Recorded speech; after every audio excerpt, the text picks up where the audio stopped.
ang dalawang kasapi ng isang armadong grupo habang naaresto naman ang isa pa matapos ang mainit na palitan ng putok na naganap nito lamang ikapito ng Hulyo taong kasalukuyan sa barangay Panagdapan, Raha, Buayan, Maguindanao del Sur.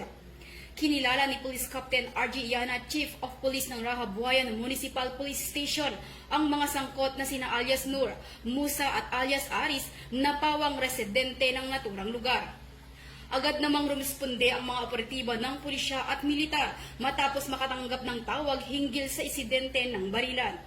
Pagdating sa lugar, nadatnan ng mga otoridad ang tatlong suspect na armado dahilan upang magkaroon ng sagupaan. Dalawa sa kanila ang nasugatan habang si alias Nur ay agad na naaresto at kasalukuyang ginagamot naman sa ospital ang dalawang sugatang suspect. Ayon sa investigasyon, ang pinagmulan ng insidente ay isang rido o alitan ng pamilya. Na-recovered rin mula sa mga suspect ang tatlong armas na kinabibilangan ng isang unit na 7.62mm M14 rifle na may kasamang magazine at dalawang bala, isang unit ng caliber 45 pistol at isang improvised homemade 12-gauge shotgun.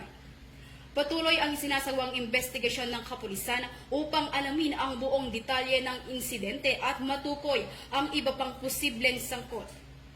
Mula rito sa rehiyon ng Bangsamoro, ako ang inyong Police News Network Correspondent, Patrolwoman Veronica Lagi, alagad ng batas, taga-taguyod ng Balitang Pulis.